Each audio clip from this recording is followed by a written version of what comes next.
مولاي صل وسلم دائما ابدا۔ آج بحمد اللہ دورہ تفسیر القرآن کا 30واں سبق ہے۔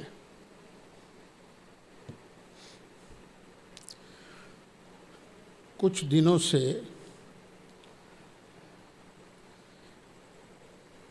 ایک سوال کے جواب میں مسئلہ حیات النبی صلی اللہ علیہ وسلم بیان ہو رہا ہے۔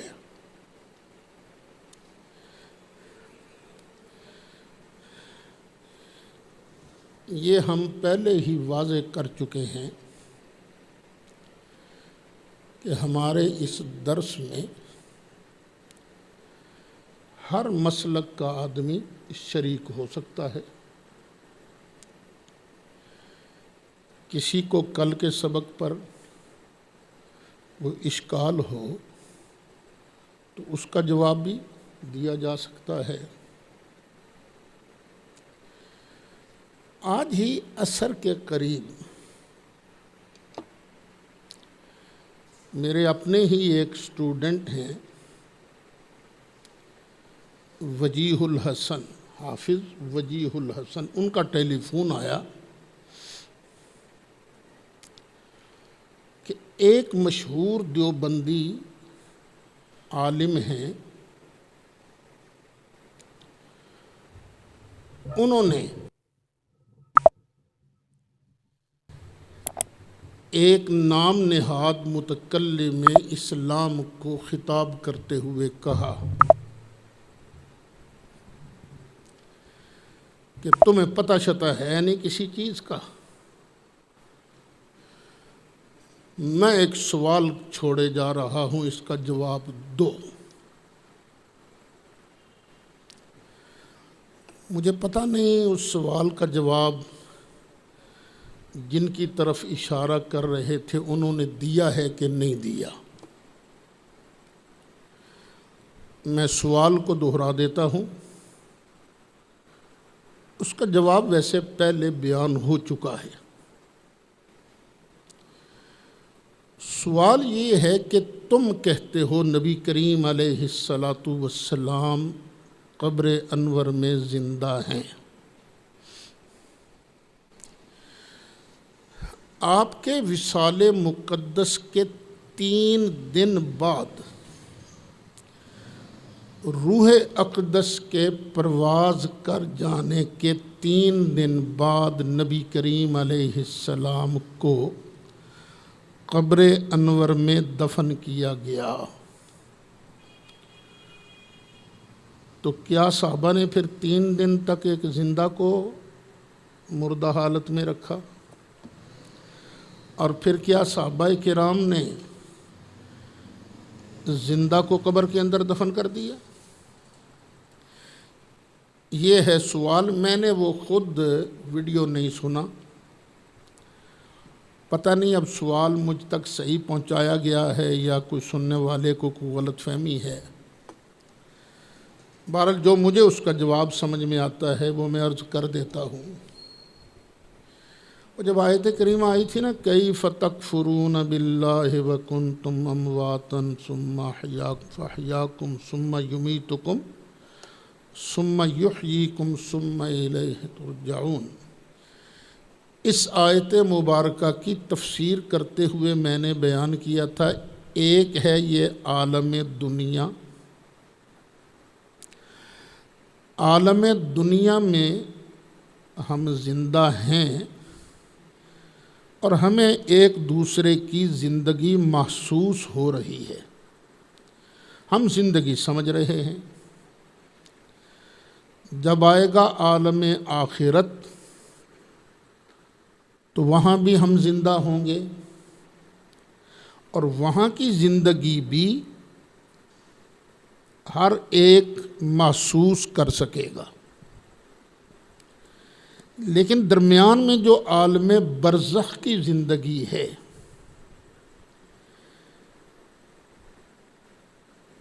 اس زندگی کے بارے کیا کہتے ہو؟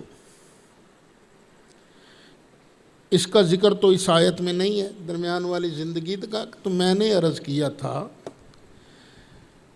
ایمان نام ہے زبان مصطفیٰ علیہ السلام پر اعتبار کرنے کا،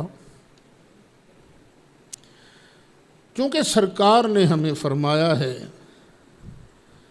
اس لیے ہم انبیاء کو زندہ مانتے ہیں۔ لیکن ایک بات ہے، قبر والی زندگی دوسرا محسوس نہیں کر سکتا، یہ میں نے اسی وقت عرض کیا تھا۔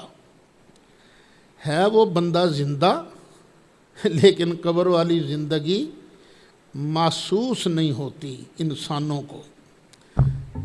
یہ دیکھیے میرے ہاتھ میں ہے بخاری شریف،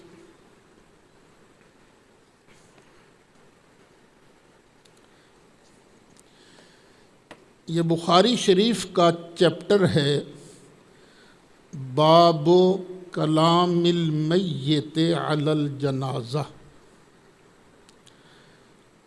چارپائی پر میت کا کلام کرنا، یہ مضمون بیان ہو رہا ہے۔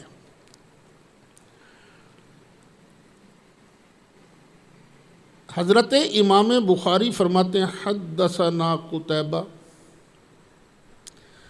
ہم سے حدیث بیان کی ہے قتیبہ نے، حدثنا اللیث عن سعید بن ابی سعید عن ابیہ، اور وہ کہتے ہیں ہم سے حدیث بیان کی ہے لیث نے، اور انہوں نے روایت کی ہے سعید جو بیٹا ہے ابو سعید کا، اور اس سعید نے اپنے باپ سے روایت کی ہے، یعنی حضرت ابو سعید سے رضی اللہ عنہ، انہ سمع ابا سعید الخدری، کہ انہوں نے اپنے ابا جان حضرت ابو سعید خدری رضی اللہ عنہ کو فرماتے ہوئے سنا، قال رسول اللہ صلی اللہ علیہ وسلم، کہ رسول اکرم صلی اللہ علیہ وسلم نے ارشاد فرمایا اذا وضعت الجنازۃ، جب جنازہ تیار کیا جاتا ہے، فاحتملها الرجال على اعناقهم، پھر مرد اس جنازے کو اپنی گردنوں پر اٹھا لیتے ہیں۔ اب جنازہ چارپائی پر کون ہے؟ میت۔ میت کا منہ اس وقت اوپر ہے یا نیچے؟ اوپر۔ آنکھیں بند ہیں یا کھلی؟ بند ہیں۔ چہرے پر کپڑا ہے کہ نہیں؟ کپڑا بھی ہے۔ فَإِنْ كَانَتْ صَالِحَةً قَالَتْ قَدِّمُونِي قَدِّمُونِي، اگر مرنے والا نیک ہو تو وہ بولتا ہے، کہتا ہے مجھے جلدی لے چلو، جلدی لے چلو، قدمونی قدمونی۔ وَإِنْ كَانَتْ غَيْرَ صَالِحَةٍ قَالَتْ يَا وَيْلَهَا أَيْنَ يَذْهَبُونَ بِهَا، اگر وہ نیک نہ ہو، بد ہو، تو کہتا ہے ہائے افسوس، مجھے لوگ کہاں لے جا رہے۔ وہ بولتا ہے اوپر۔ نبی کریم علیہ السلام نے ارشاد فرمایا یسمع صوتها کل شیء الا الانسان، انسان کے علاوہ اس میت کی آواز کو ہر کوئی سنتا ہے، ہر کوئی اس مرنے والے کی آواز کو سنتا ہے۔ وَلَوْ سَمِعَهَا الْإِنسَانُ لَصَعِقَ، اور اگر انسان سن لے تو ہوش میں ہی نہ رہے، بے ہوش ہو جائے، مر جائے، بے ہوش ہو جائے۔ یہ ہے حدیث نمبر 1380، کتاب الجنائز ہے، باب کلام المیت علی الجنازہ۔ اب میں پوچھتا ہوں، یہ بولنے والا زندہ ہے کہ مردہ؟ لفظ میت ہے اس پر، لیکن اس کے اندر اتنی حیات تو ہے نا، اتنا شعور تو ہے نا کہ وہ اٹھانے والے کو دیکھ بھی رہا ہے، ان کی باتیں سن، پتہ بھی چل رہا ہے کہ اب جنازہ اٹھایا ہے، اس کی روح تو پہلے نکل چکی ہے۔ اس کے بعد اس کو غسل دیا گیا، اس کے بعد اسے کفن پہنایا گیا۔ جب جنازہ کندھوں پر ہوا تو اب بولتا ہے، اب پتہ چلا وہ نیچے والوں کو دیکھ بھی رہا ہے، ان کی باتیں سن بھی رہا ہے اور ان سے کچھ کہہ بھی رہا ہے۔ پتہ چلا روح نکل جائے تو وہ فنش نہیں ہوتا، بس وارثوں کو حکم ہے اب تم نے یہ کرنا ہے۔ ہم کب کہتے ہیں نبی کریم علیہ السلام کی روح اقدس نے پرواز نہیں کی؟ پرواز کی۔ اِنَّكَ مَيِّتٌ وَإِنَّهُمْ مَيِّتُونَ کا لفظ صادق آیا لیکن صحابہ کرام جو ورثاء ہیں نبی کریم علیہ السلام کے، انہوں نے اپنی ڈیوٹیاں پوری کیں، کیونکہ انہیں سرکار نے فرمایا تھا جب کوئی فوت ہو جائے تو بعد والے ورثاء اس طرح کریں گے۔ اس سے یہ ثابت نہیں ہوتا کہ وہ زندہ نہیں ہیں، زندہ ہیں، لیکن ان کی آواز انسان نہیں سن سکتے، باقی سارے لوگ سنتے ہیں۔ تو جب عام آدمی کا یہ حال ہے تو سید الانبیاء کی عظمتیں کون بیان کر سکتا ہے؟ پیچھے میں نے آپ حضرات کے سامنے 8 آیتوں سے کافر کا قبر میں معذب ہونا، عذاب دیا جانا ثابت کیا ہے۔ میں نے اپنی کتاب میں لکھی تو 9 تھیں، لیکن بیان 8 کی ہیں میں نے۔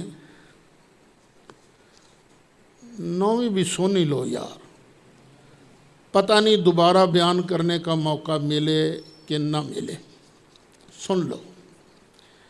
30واں پارہ نکالو، سورۃ تکاثر۔ الہاکم التکاثر، غافل رکھا تم کو زیادہ مال جمع کرنے کی ہوس نے۔ میں ایوی اکٹھا کر لاں، میں ایوی اکٹھا کر لاں، میں ایوی اکٹھا کر لاں، اس ہوس نے تمہیں اللہ کی یاد سے غافل رکھا۔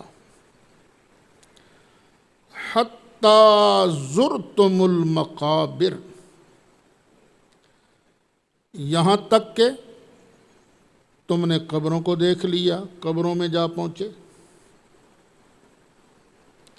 جب قبر میں پہنچے، کَلَّا سَوْفَ تَعْلَمُونَ، ہاں لگ پتہ جائے گا۔ کَلَّا سَوْفَ تَعْلَمُونَ، تم جلد جان جاؤ گے۔ ثُمَّ کَلَّا سَوْفَ تَعْلَمُونَ، پھر ہاں تمہیں اپنی کوششوں کا انجام جلد معلوم ہو جائے گا۔ ادھر قبر میں پہنچے، ادھر کَلَّا سَوْفَ تَعْلَمُونَ، تمہیں لگ پتہ جائے گا۔ تو قبر میں کس چیز کا پتہ چلتا ہے؟ بندہ کہتا ہے لڑتا ہے جب کسی سے، تینوں لگ پتہ جائے گا، میں دس دیاں گا تینوں۔ تو اللہ بھی فرماتا ہے حتیٰ زرتم المقابر کَلَّا سَوْفَ تَعْلَمُونَ ثُمَّ کَلَّا سَوْفَ تَعْلَمُونَ۔ اس آیت کی تفسیر میں امام المفسرین ابن جریر طبری ارشاد فرماتے ہیں، فی ھذا دلیل علی صحت القول بعذاب القبر،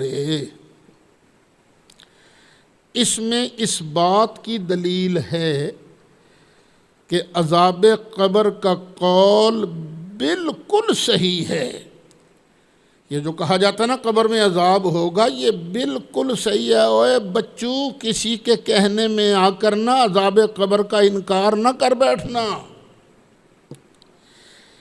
اچھا، آگے بھی ابن جریر نے کچھ لکھا ہے۔ اس کے بعد 3 مختلف سندوں سے ابن جریر نے حضرت سیدنا مولا مرتضیٰ مولا علی رضی اللہ تعالی عنہ سے نقل کیا ہے۔ مولا مرتضیٰ فرماتے ہیں یہ آیتیں عذاب قبر کے متعلق نازل ہوئی ہیں۔ قرآن کی آیتوں کی تفسیر، ایک تو قرآن کا ظاہر بتاتا ہے، قبروں میں جاتے ہی لگ پتہ جائے گا، اور حضرت علی کیا تفسیر کر رہے ہیں؟ عذاب قبر سے۔ ابن جریر کی جلد 30 ہے، صفحہ 183 ہے، یہ جو میں نے عرض کیا ہے۔ حافظ ابن کثیر نے تفسیر ابن کثیر میں اسی آیت کے تحت لکھا ہے کہ مولا مرتضیٰ فرماتے ہیں یہ آیتیں عذاب قبر سے متعلق ہے۔ اچھا، اب آئیے تفسیر قرطبی کی طرف۔ تفسیر قرطبی میں ہے کہ حبر امت حضرت سیدنا عبداللہ بن عباس رضی اللہ تعالی عنہما فرماتے ہیں کہ یہ جو ہے نا کلا سوف تعلمون، یہ جو پہلا ہے اس سے مراد ہے عذاب قبر، اور پھر ثم آتا ہے تراخی کے لیے کہ قبر کے عذاب کے کچھ دیر بعد ثم کلا سوف تعلمون، یہ دوسرا کلا سوف تعلمون جو ہے نا اس سے مراد عذاب آخرت ہے۔ تو اب دیکھیے مولا مرتضیٰ بھی فرماتے ہیں کہ یہ آیتیں کس کے متعلق ہیں؟ عذاب قبر کے متعلق۔ اور حضرت عبداللہ بن عباس کیا فرماتے ہیں؟ کلا سوف تعلمون سے مراد کیا ہے؟ عذاب قبر۔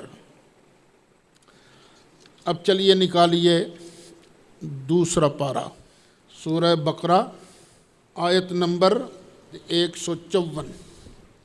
وَلَا تَقُولُوا لِمَنْ يُقْتَلُ فِي سَبِيلِ اللَّهِ أَمْوَاتٌ، اور تم نہ کہو ان لوگوں کے متعلق جو قتل کیے گئے ہیں اللہ کی راہ میں، انہیں کیا نہ کہو؟ اموات، یہ مردہ ہیں، انہیں مردہ نہ کہو۔ اچھا، کن کو مردہ نہیں کہنا؟ جو اللہ کی راہ میں قتل کیے گئے ہیں۔ اب قتل کون ہوتا ہے؟ روح قتل ہوتی ہے یا جسم؟ جسم۔ کون سی چیز قتل ہوتی ہے؟ جسم۔ کہ شہید کے جسم کو تم زبان سے بول کر مردہ نہ کہو۔ کیوں؟ موت و حیات کے خالق تم نہیں ہو، میں اللہ ہوں۔ مجھے پتہ ہے کون مردہ ہے کون زندہ ہے، مجھے پتہ ہے، میں رب اعلان کرتا ہوں بل احیاء ولکن لا تشعرون، بلکہ وہ زندہ ہیں۔ مردہ نہ کہو بلکہ وہ زندہ ہیں۔ کس کو مردہ نہیں کہنا؟ مردے کے، شہید کے جسم کو۔ اور زندہ کون ہے؟ وہی جسم کیا ہیں؟ زندہ ہیں۔ یا اللہ، ہمیں تو زندگی نظر نہیں آتی، وہ تو بالکل ایسے ہے، ہاتھ بھی نہیں ہلتا، آنکھ بھی نہیں جھپکتی۔ یا اللہ، ہم نے تو یہ بھی دیکھا ہے بم بالکل سر کے اوپر گرا، بوٹی بوٹی ہو گئی، لوتھڑے لوتھڑے ہیں۔ اللہ فرماتا ہے میں کہہ رہا ہوں بل احیاء، بلکہ یہ زندہ ہیں، ولکن لا تشعرون، لیکن تمہیں اس کی سمجھ نہیں آئے گی، تمہاری کھوپڑیاں نہیں اس کو قبول کریں گی۔ بس جو مجھے مانتا ہے میرے مصطفیٰ کو مانتا ہے وہ یقین کر لے کہ یہ شہید اللہ کی راہ میں جو جسم قتل ہوا ہے یہ زندہ ہے۔ تو ہمارا خطاب بھی انہی سے ہے جو قرآن کو ماننے کا دعویٰ کرتے ہیں، نبی کریم علیہ السلام کی زبان حق ترجمان کو ماننے کا دعویٰ کرتے ہیں۔ ارے جب شہید زندہ ہیں، شہید ہوتا کون ہے؟ جو نام مصطفیٰ پر کٹ مرے۔ جب نام مصطفیٰ پر کٹ مرنے والا زندہ ہے تو وہ خود مصطفیٰ علیہ السلام اپنی قبر انور میں کیوں زندہ نہیں ہیں؟ جنگ میں لڑ ابو جہل بھی رہا تھا اور ایک جنگ میں لڑ حضرت حمزہ بھی رہے تھے۔ وہ ابو جہل لڑ رہا تھا بدر کے میدان میں اپنے حبل کی عزت کے لیے، اور احد میں حضرت سید الشہداء حضرت حمزہ لڑ رہے تھے اللہ کے دین کے لیے، نبی پاک علیہ السلام کی عزت کے لیے۔ جو حبل کے لیے لڑ رہا تھا وہ مردود بن گیا، اور جو اللہ رسول کے لیے لڑ رہے تھے، اللہ کی راہ میں، اللہ کی توحید کے لیے، اللہ کے دین کے لیے، نبی کریم علیہ السلام کی عزت و عظمت کے لیے، وہ سید الشہداء کا لقب پا گئے۔ الحمدللہ وہ زندہ ہیں کیونکہ ہمارا قرآن پر ایمان ہے۔ اب یہ نہ سمجھیے یہ صرف ظاہر ترجمہ کر رہے ہیں، ہمارے کسی بندے نے لکھا ہی نہیں۔ قاضی شوکانی، یہ میں نے پہلے بتایا تھا کہ ان کو بہت مانا جاتا ہے سلفی حضرات کے نزدیک۔ قاضی شوکانی صاحب نے ایک کتاب لکھی ہے نیل الاوطار۔ نیل الاوطار جلد 3 صفحہ 260 میں وہ اسی مسئلے پر بحث کرتے ہوئے لکھتے ہیں وَوَارَدَ النَّصُّ فِي كِتَابِ اللَّهِ فِي حَقِّ الشُّهَدَاءِ أَنَّهُمْ أَحْيَاءٌ يُرْزَقُونَ وَأَنَّ الْحَيَاةَ فِيهِمْ مُتَعَلِّقَةٌ بِالْجَسَدِ فَكَيْفَ بِالْأَنْبِيَاءِ وَالْمُرْسَلِينَ، کہ اللہ کی کتاب میں شہداء کے حق میں نص وارد ہوئی ہے۔ سیق الکلام لأجلہ، اسی بات کو بیان کرنے کے لیے یہ آیت نازل ہوئی ہے کہ شہید زندہ ہیں۔ اللہ کی کتاب میں شہداء کے حق میں نص وارد ہوئی کہ وہ زندہ ہیں اور انہیں رزق دیا جاتا ہے۔ یہ جو آیت لکھوا رہا ہوں نا میں، اس کے تحت آئے گا۔ انہیں رزق دیا جاتا ہے، اور بے شک یہ حیات جسم کے ساتھ متعلق ہے۔ زندہ کون سی چیز ہے؟ جسم۔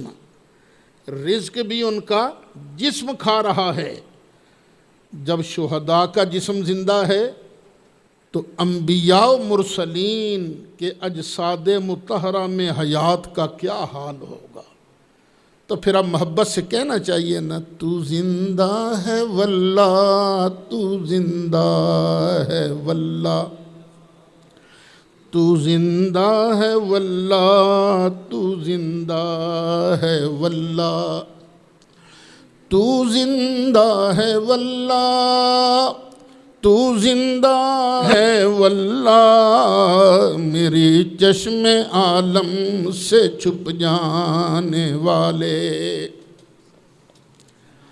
اچھا، بعض لوگ وہ کہہ دیتے ہیں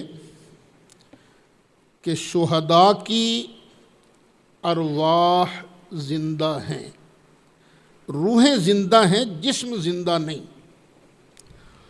ان لوگوں کو چاہیے کہ قاضی شوکانی کی اس بات پر دوبارہ غور کریں۔ وہ کہتے ہیں ان الحیات فیہم متعلقۃ بالجسد، بالجسد، اس پر بھی غور کریں۔ اور آگے میں کچھ باتیں بیان کر رہا ہوں، میری ان باتوں پر بھی غور کریں۔ اگر یہ کہا جائے کہ شہداء کے جسم زندہ نہیں ہیں، ان کی روحیں زندہ ہیں، تو بل احیاء ان کہنے کی ضرورت کیا ہے؟ کیوں؟ اس لیے کہ روح تو کافر کی بھی زندہ ہے، کافر کی روح بھی مرتی تو نہیں ہے نا، کافر کو روح بھی زندہ ہے۔ تو شہیدوں کے جسم کے اندر وہ کون سی خصوصیت ہے کہ جس کی وجہ سے اللہ نے ارشاد فرمایا ہے بل احیاء؟ ایک دوسری بات وہی ہے جو میں پہلے بیان کر چکا ہوں، قتل اللہ کی راہ میں کون سی چیز ہوئی ہے؟ جسم۔ تو کس کو اللہ زندہ کہہ رہا ہے؟ اسی کو جو اللہ کی راہ میں قتل ہوئے ہیں۔ اچھا، اس کی ایک مثال قرآن شریف سے سمجھ لیجیے، نکالیے چھٹا پارہ، سورۃ نساء، آیت نمبر 157 158۔ جناب عیسیٰ علیہ السلام کا ذکر ہو رہا ہے۔ اللہ فرماتا ہے وَمَا قَتَلُوهُ یقیناً، پکی بات ہے کہ ان یہودیوں نے جناب عیسیٰ کو قتل نہیں کیا۔ کس کو قتل نہیں کیا؟ جناب عیسیٰ کو۔ جناب عیسیٰ کے جسم کو یا جناب عیسیٰ کی روح کو؟ جناب عیسیٰ کے جسم کو۔ اللہ فرماتا ہے پکی بات ہے کہ ان یہودیوں نے جناب عیسیٰ کے جسم مبارک کو قتل نہیں کیا۔ یا اللہ پھر ہوا کیا؟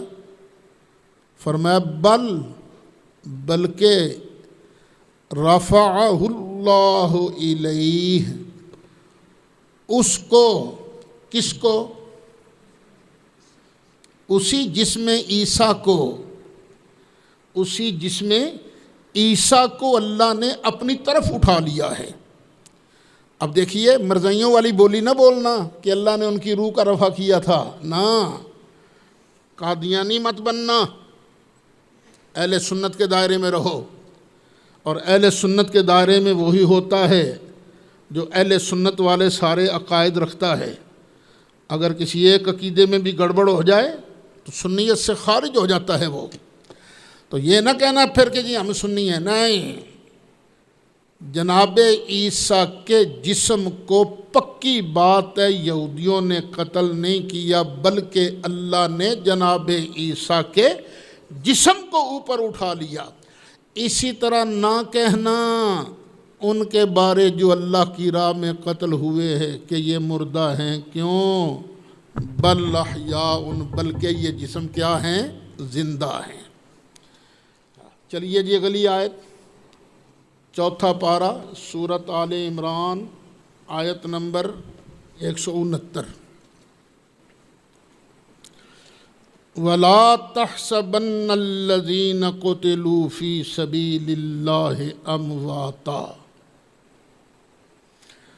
زبان سے مردہ کہنا تو درکنار،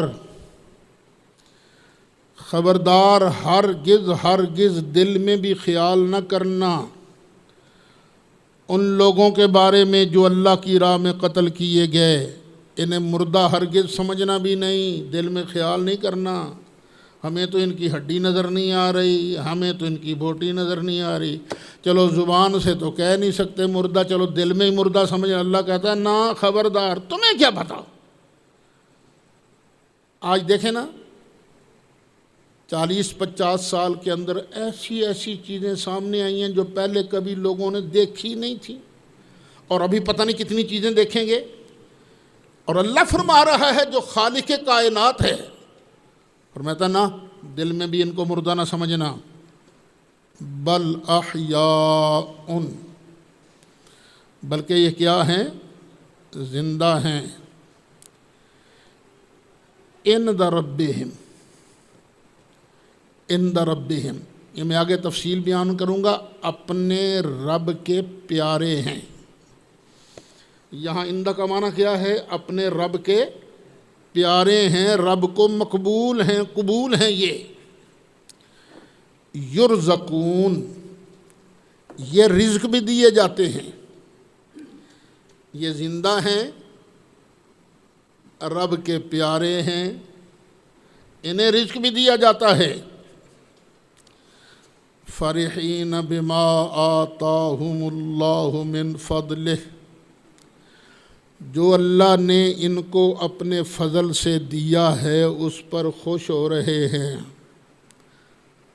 خوش ہیں اس پر جو اللہ نے ان کو دیا ہے۔ اب بولو خوش زندہ ہوتا ہے یا بالکل فنش؟ زندہ قرآن کہہ رہا ہے یہ زندہ ہیں۔ فرحین بما آتاہم اللہ من فضلہ، ایک وَيَسْتَبْشِرُونَ بِالَّذِينَ لَمْ يَلْحَقُوا بِهِم مِّن خَلْفِهِم، اور یہ خوشیاں منا رہے ہیں ان لوگوں کے بارے میں جو ان کے پیچھے رہ گئے ہیں اور ابھی تک ان کو ملے نہیں، یعنی جو قبروں والے ہیں نا، شہید، جو ان کے پچھلے وارث ہیں نا دنیا کے اندر، ان کے بارے جشن منا رہے ہیں، خوشیاں منا رہے ہیں کہ جب وہ قبر میں آئیں گے تو یہ نعمت بھی ان کو ملے گی، یہ نعمت بھی ملے گی، یہ نعمت بھی ملے گی۔ وہ ابھی تو یہ دنیا والے مرے نہیں، تم کہتے ہو قبروں والے جانتے کچھ نہیں۔ اللہ اعلان کر رہا ہے یہ جو شہید ہیں نا، اپنی اپنی قبروں میں یستبشرون بالذین لم یلحقوا بہم من خلفہم، یہ خوشی کس بات کی منا رہے ہیں؟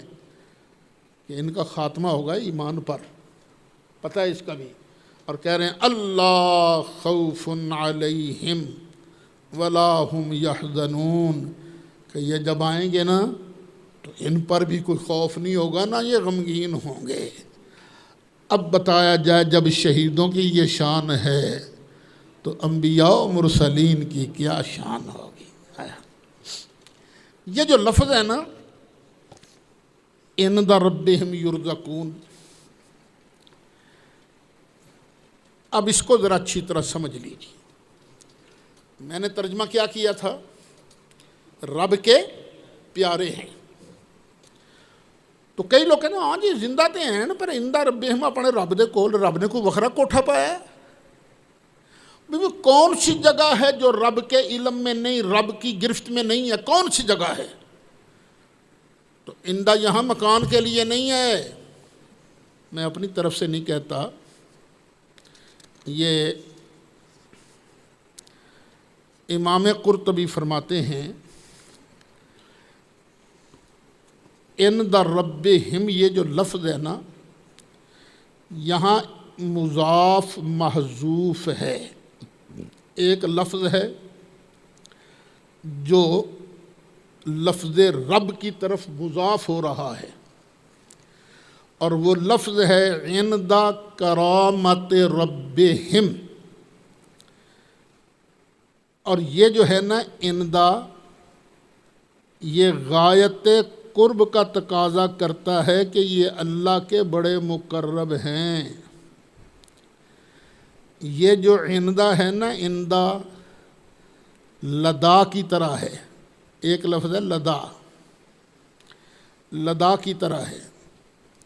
امام قرطبی فرماتے ہیں اسی لیے یہ جو لفظ عندہ ہے اس کی تصغیر نہیں آتی، عندہ انید، اس کی تصغیر انید نہیں آتی، اور کہتے ہیں میں کو اپنی طرف سے تھوڑی کہہ رہا ہوں، یہ تو ناو کے امام سیبویہ نے کہا ہے۔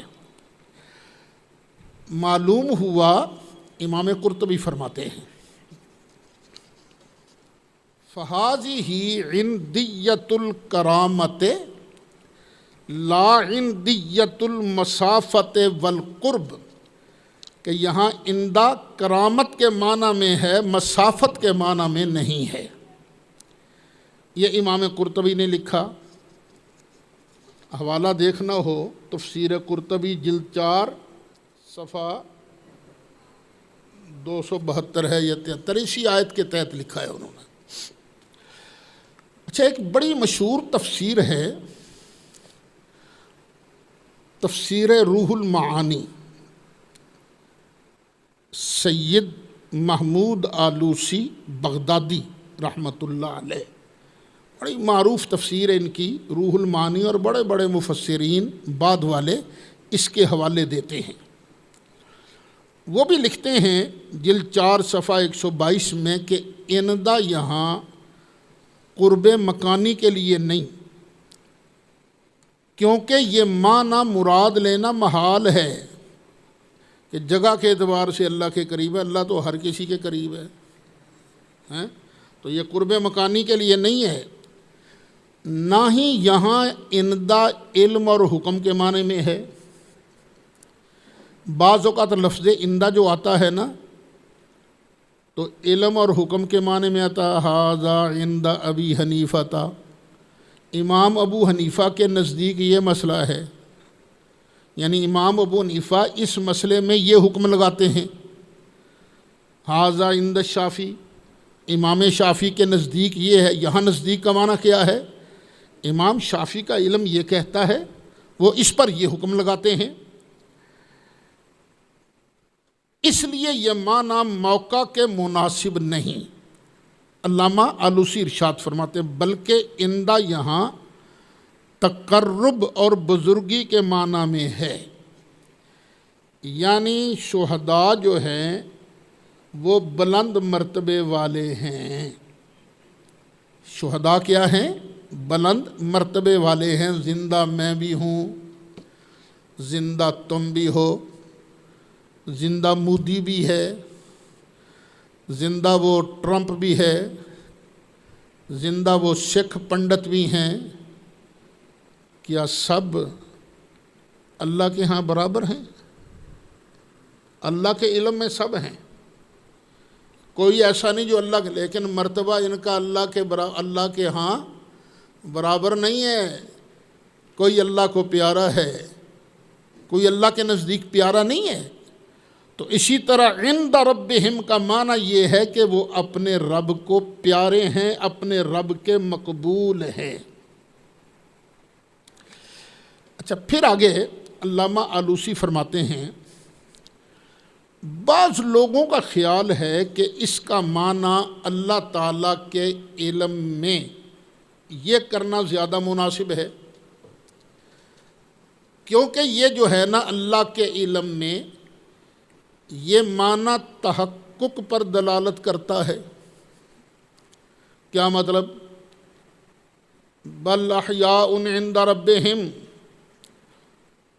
بلکہ یہ بے شک شہداء کی حیات جو ہے یہ متحقق ہے، یہ ان کی حیات ہے، یقیناً ہے، اس میں کوئی شبہ نہیں۔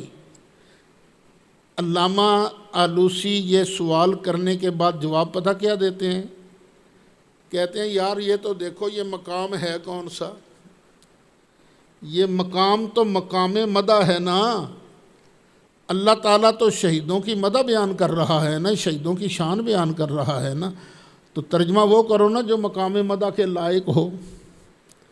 یہ پکی بات یہ نہیں، یہ مقام مدح نہیں، بلکہ مقام مدح کیا ہے کہ اندہ کی تفسیر قبولیت کے ساتھ کی جائے کہ یہ شہداء اللہ کی بارگاہ میں مقبول ہیں، اللہ کو پیارے ہیں۔ ایک دیوبندی عالم گزرے ہیں جنہیں کہا جاتا ہے شیخ الہند، علامہ محمود الحسن صاحب۔ یہ شیخ الہند علامہ محمود الحسن، ان کا جو ترجمہ ہے اس پر جو حاشیہ ہے اس میں یہ لکھتے ہیں کہ ان کو حق تعالیٰ کا ممتاز قرب حاصل ہوتا ہے۔ شہداء بل احیاء عند ربہم کا معنی کیا کرتے ہیں؟ ان کو حق تعالیٰ کا ممتاز قرب حاصل ہوتا ہے۔ اور علامہ اشرف علی صاحب تھانوی وہ کیا لکھتے ہیں؟ وہ کہتے ہیں اور اپنے پروردگار کے مقرب یعنی مقبول ہیں۔ تفسیر بیان القرآن جلد 1 صفحہ 227۔ آپ نے علماء دیوبند کی رائے سن لی نا، ایک ان سب کے استاد جی شیخ الہند علامہ محمود الحسن کی، دوسری ان کے حکیم الامت علامہ اشرف علی صاحب تھانوی کی۔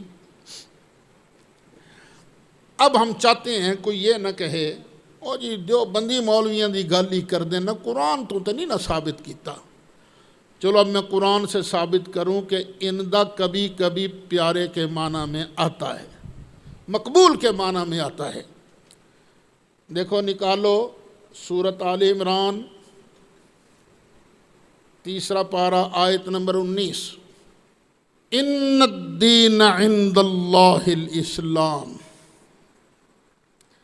بے شک دین اللہ کے ہاں اسلام ہے۔ کیا مطلب ہے؟ اللہ کے علم میں صرف دین اسلام ہی ہے؟ یہودیت اللہ کے دین اللہ کے علم میں نہیں ہے؟ وہ سارے اللہ کے علم میں ہیں، لیکن نہ یہودیت اللہ کو پیاری، نہ عیسائیت اللہ کو پیاری، نہ ہندو مت اللہ کو پیارا، نہ سکھزم اللہ کو پیارا، نہ الہاد اللہ کو پیارا۔ ان الدین عند اللہ الاسلام، اللہ کو اگر پیارا ہے تو وہ صرف اور صرف دین اسلام ہے۔ اچھا، مولانا اشرف علی صاحب تھانوی نے اس کا ترجمہ کیا ہے؟ ان الدین عند اللہ الاسلام کا کہ بلا شبہ دین حق اور مقبول اللہ تعالیٰ کے نزدیک صرف اسلام ہی ہے، یعنی وہ بھی یہاں اندہ کا ترجمہ مقبول کے نام سے کر رہے ہیں۔ زندہ تو سارے ہی ہیں، لیکن ہر کوئی اللہ کو پیارا نہیں۔ جو اللہ کی راہ میں جان دے دیتا ہے وہ اللہ کو بہت پیارا ہے، زندہ بھی ہے، کھاتا پیتا بھی ہے، اللہ کو پیارا بھی ہے۔ علامہ محمود آلوسی نے تفسیر روح المعانی اس کے اندر جو ترجمہ کیا ہے، ان الدین المرضی عند اللہ الاسلام، بے شک اللہ کے ہاں پسندیدہ دین اسلام ہے۔ تو اب ترجمہ کرو، وَلَا تَحْسَبَنَّ الَّذِينَ قُتِلُوا فِي سَبِيلِ اللَّهِ أَمْوَاتًا، جو اللہ کی راہ میں قتل کر دیے جائیں نا، خبردار ان کو دل کے اندر بھی مردہ نہیں کہنا، مردہ گمان نہیں کرنا، بل احیاء، وہ تو زندہ ہیں، بلکہ زندہ ہیں، عند ربہم، اپنے رب کو مقبول ہیں، اپنے رب کو پیارے۔ ہر مرنے والا مقبول نہیں ہوتا، یہ جو اللہ کی راہ میں ہے نا یہ مقبول ہیں، رب کے پیارے ہیں۔ یرزقون، انہیں کھانے پینے کو دیا جاتا ہے۔ پھر ایک اور آیت بھی لکھ لیجئے، وہ بھی دیکھ لیجئے، یہی سورۃ آل عمران ہے، آیت نمبر 85 دیکھو بھائی، وَمَن يَبْتَغِ غَيْرَ الْإِسْلَامِ دِينًا فَلَن يُقْبَلَ مِنْهُ، اور جو آدمی اسلام کے سوا کوئی اور دین چاہے گا ہرگز اس سے قبول نہیں کیا جائے گا۔ کیوں؟ ان الدین عند اللہ الاسلام، قبول کون سا دین کیا جائے گا؟ اسلام، اور اسلام کے علاوہ جو کوئی دین چاہے گا وہ ہرگز قبول نہیں کیا جائے گا۔ وَهُوَ فِي الْآخِرَةِ مِنَ الْخَاسِرِينَ، اور آخرت میں اسلام کے علاوہ کسی اور دین کو تلاش کرنے والا، چاہنے والا، پسند کرنے والا، وہ گھاٹا پانے والوں میں ہوگا۔ چلو بھئی اب نکالو 23واں پارہ سورۃ یاسین۔ حیات شہداء پر میں نے 2 آیتیں لکھوائی ہیں۔ عذاب قبر پر کتنی آیتیں بیان ہوئیں؟ 9۔ ایمان والا قبر کے اندر ثابت قدم رہتا ہے 1، اور شہداء کی حیات پر کتنی آیتیں؟ 2 ہو گئیں، اب تیسری آئی۔ ایک اللہ کا بندہ تھا جس کا نام مفسرین بیان کرتے ہیں حبیب نجار۔ وہ اللہ کے نبیوں کی حمایت میں بولا، انبیاء کی ناموس کے لیے اس نے زبان کھولی۔ اور اپنے گھر میں بیٹھ کر نا ناموس رسالت کی بات کرنا آسان ہے، قربان جائیں اس بندے کی عظمت پر جسے حبیب نجار کہتے ہیں۔ وہ کافروں کے سامنے ڈٹ کر، وہ 22ویں پارے کے آخر میں سورہ یاسین کے اندر وہ آپ پڑھ لیجئے گا، تو وہ جب بولا نا تو کافروں نے پکڑ لیا، مار مار کے پتھر اسے مار دیا، وہ اللہ کی راہ میں قتل ہو گیا۔ جب قتل ہو گیا، قیلا، اب اس بندے سے فرمایا گیا، فرمانے والا کون ہے؟ اللہ، فرشتوں کے ذریعے فرمایا گیا، ادخل الجنہ، چل جنت کے اندر چلا جا، جنت کے اندر چلا جا۔ یہ سرکار کے آنے سے پہلے کی بات ہے، عیسیٰ علیہ السلام کے حمایتیوں کی بات ہو رہی ہے۔ وجاء من اقصى المدينة رجل يسعى قال يا قوم اتبعوا المرسلين اتبعوا من لا يسألكم اجرا وهم مهتدون۔ یہ ہے نا عیسیٰ علیہ السلام سے پہلے کا واقعہ اللہ بیان فرما رہا ہے۔ تو اب اس کو جب وہ شہید ہو گیا، اسی وقت کہا گیا ادخل الجنہ، چل بھائی جنت کے اندر۔ اب یہ کون سی جنت کے اندر اللہ بھیج رہا ہے؟ وہ جنت جس میں ہمارا ٹھکانہ ہوگا آخر میں، وہ جنت جو ہے وہ ابھی اس کا دروازہ تو نہیں کھولا، وہ تو قیامت کے دن سرکار فرماتے ہیں سب سے پہلے جنت کا دروازہ ہم کھٹکھٹائیں گے، جنت کا دروازہ ہم کھلوائیں گے۔ وہ جو دربان ہے نا جنت کے دروازے کا، پوچھے گا من آپ کون ہو دروازے پر دستک دینے والے؟ فرمائیں گے محمد صلی اللہ علیہ وسلم، شہد سے میٹھا محمد نام، کتنا محمد، ذرا آپ بھی کہو نا ایک بار محمد۔ بعض لوگ خام خواہ بحث کرتے ہیں چومنا نہیں چاہیے، چومنا چاہیے، بدبخت تو چومے بغیر نام ادا کر کے دکھا، یہ ہونٹ خود بخود اس نام کو چوم لیتے ہیں۔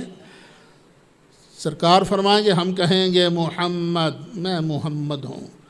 اب دروازہ کھلے گا اور فرشتہ عرض کرے گا مجھے بھی اللہ نے یہی حکم دیا تھا کہ میرے محبوب سے پہلے کسی کے لیے دروازہ نہیں کھولنا۔ وہ جنت اور ہے، یہ جنت کون سی ہے؟ قبر ہی کو اللہ تعالیٰ یا جہنم کا گڑھا بناتا ہے یا جنت کا باغ بناتا ہے۔ چل ادخل الجنہ، چل جنت کے اندر۔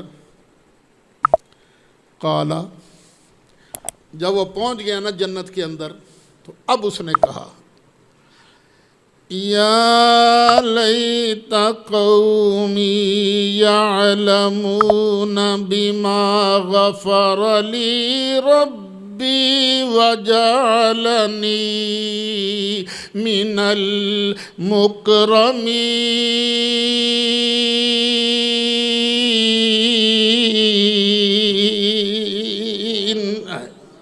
جب وہ جنت کے انعامات دیکھے گا نا تو کہے گا کاش میری قوم کے ان لڑکوں کو پتہ چل جاتا،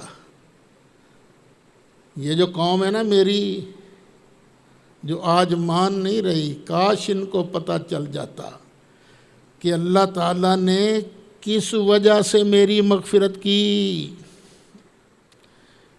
کیسی اللہ نے میری مغفرت کی ہے، کتنا بخشا ہے اور کتنی مجھے اللہ نے عزت دی ہے، کاش پتہ چل جاتا۔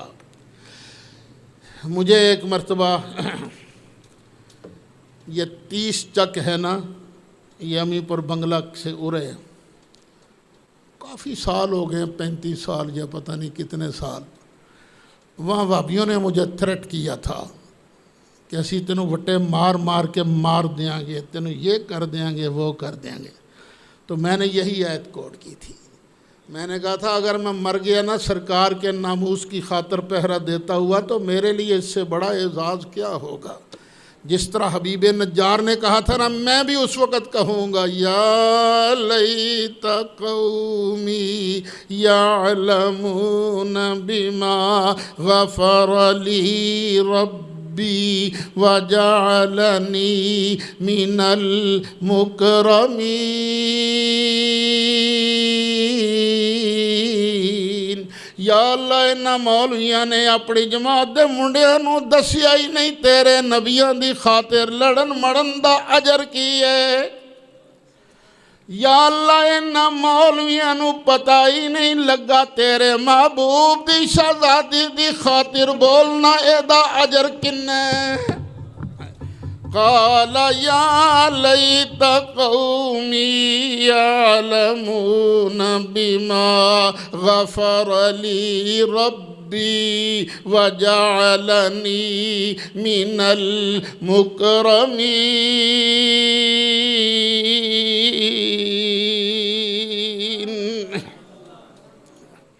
تو کیا خیال ہے حبیب نجار صاحب پھر قبر میں زندہ ہیں کہ نہیں زندہ ہیں؟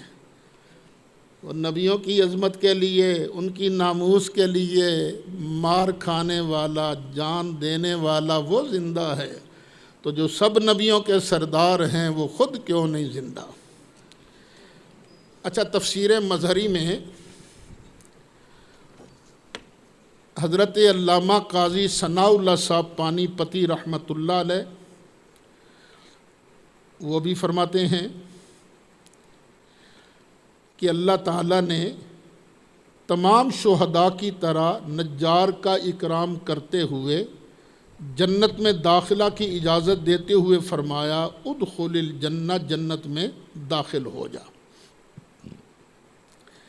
ابن جریر نے یہ کہا ہے ان عبد اللہ ابن مسعود کان یقول قال اللہ لہ ادخل الجنہ فدخلها حیا یرزق فیہا، کہ اللہ تعالیٰ نے اسے فرمایا جنت میں داخل ہو جا، پس حبیب نجار جنت میں اس حال میں داخل ہوئے کہ وہ زندہ ہیں، انہیں رزق بھی دیا جاتا ہے۔